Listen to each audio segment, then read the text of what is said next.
Hello, everybody, and welcome back. I am the Sovereign, and this is my court. If this is your first time in attendance, welcome. Please consider hitting the subscribe button before you leave our kingdom. And yes, I know that a lot of you have seen the title of this video, and yes, we are here to graciously welcome back to court the organization and queen from Canada. If you are unaware of why I am saying this, click the link above to kind of catch yourself up on the debacles of the previous year. There were some things, some issues, some behaviors that I just could not tolerate at the time from the organization from Canada, and we had a little bit of a falling out. But now, as many of you are aware, Canada has unveiled a new crown for their queen. And thank God, because some of you YouTubers and Instagrammers out there were well aware of the monumental fit that I was prepared to throw if they had the gall, the audacity to crown yet another queen with a replica crown,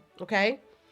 It would have been something for the history books. Thank God they didn't do it though. Smart on you, Canada. So we're happy to have Canada back, and I have to give them so much praise for this crown. Honestly, Canada now has one of my favorite national crowns. This crown is gorgeous and so fitting of the Canadian Queen. It is so obviously a crown from Canada. It has the iconic oak leaf all around the crown. I think it is just to die for. And I'm like, see, I wasn't throwing a fit for no reason. This is something that is befitting a queen from your nation. This shows such national pride. Like, this is what your national crown is supposed to be looking like. This is what it is supposed to appear and show. Like, I love this crown, okay? Cannot tell you enough how much I really adore this crown. And honestly, it really shouldn't have taken me going off of the rails for this to happen. Like, I secretly think kind of that the Canadian director is a little bit of a fan and just likes to see me mad, because it shouldn't have taken this long for you guys to get a crown that is this beautiful and deserving. But I applaud it either way because it is magnificent. Now, as much praise that I would like to just heap onto the organization, in a future video, we are going to have to discuss some things about the Canadian organization, because too many former contestants and queens have told me things about the organization that is troublesome. And I know a lot of contestants, women in Canada that are competing for that organization, are not happy. For those of you that have reached out to me and told me a lot of this information, I thank you for that. Of course, I will protect your anonymity. But I am very disheartened that the organization that I hear the most about is Canada, and not in the best way. We're not going to talk about it here because I want to focus on the queen they just crowned. And quite honestly, I want to be happy. Like, let me just live my life. But I just want everybody who has reached out to me to know I'm not letting that slip under the radar. There is a discussion to be had about those issues, and I'm not going to let it go. So if anybody else wants to talk about it or let me know anything before we have the discussion, by all means, hit me up in the DMs on Instagram, or better yet, send me an email. By all means, you will be protected.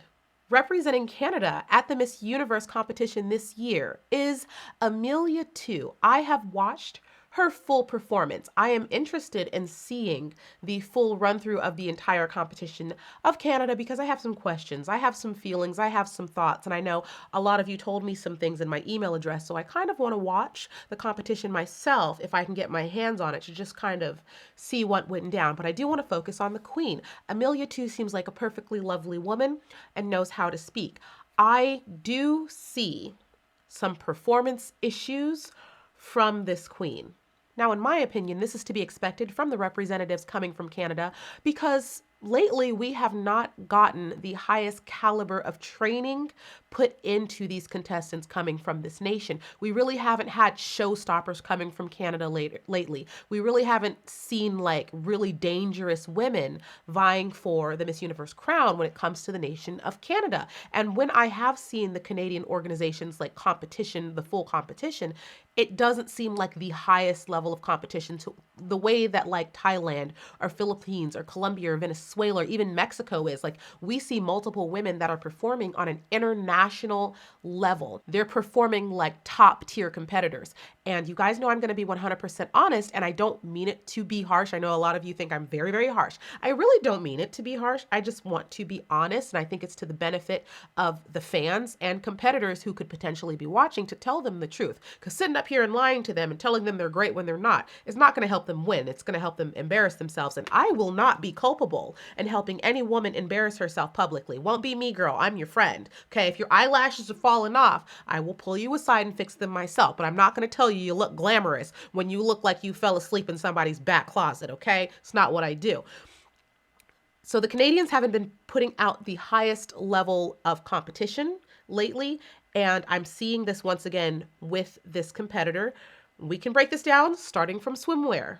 Now, Amelia is 20 years old, and I know there's a lot of people in the comment section that might want to defend her on basis of age, and I'm going to tell you right now that I don't care.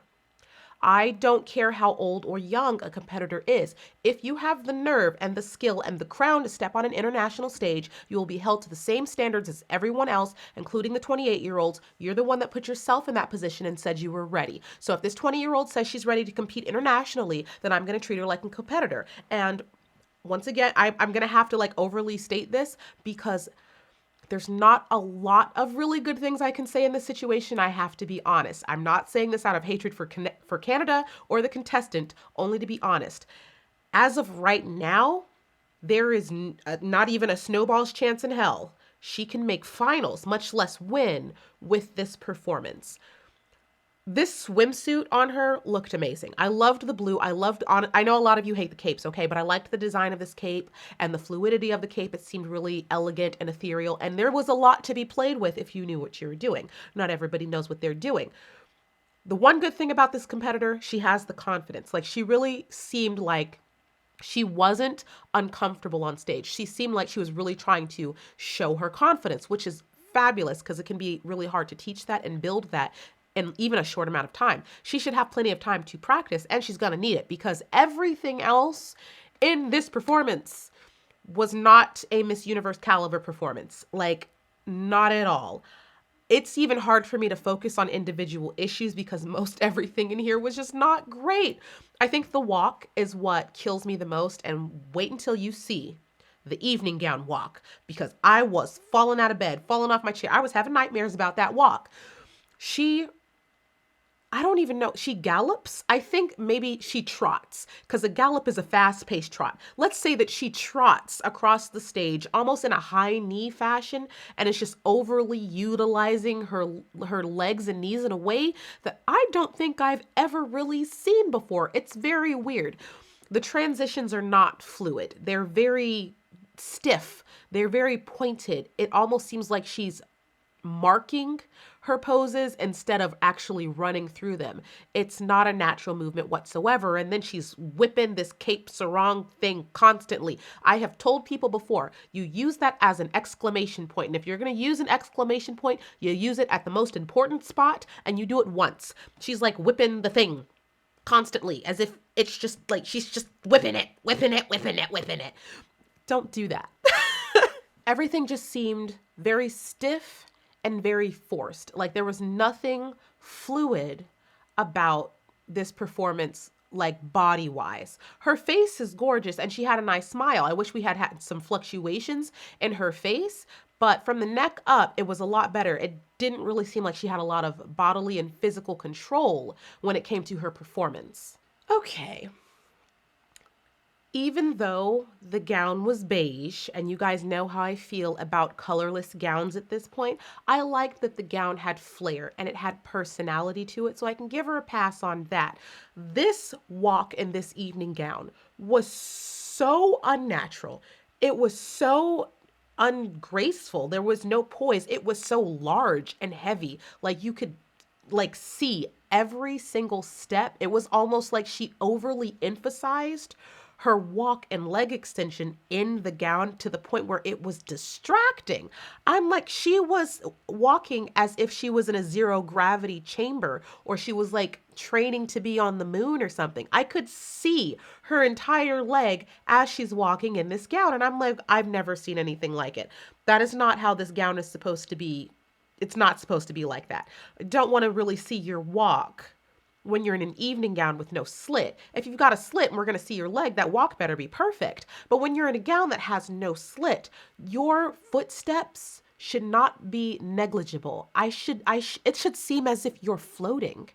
All right, I shouldn't see those steps. You should be floating down that walkway, and all my attention should be captivated in your face.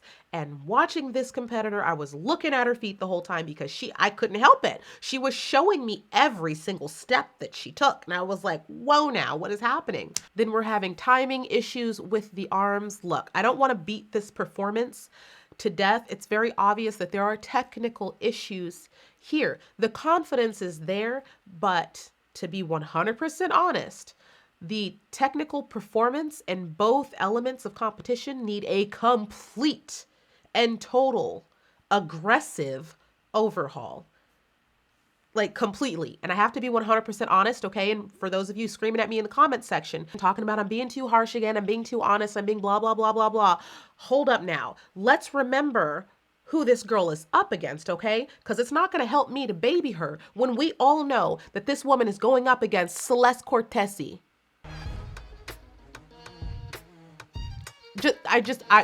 Need I remind you that my baby words and soft, gentle touch on this girl is not going to save her from the Filipina, okay?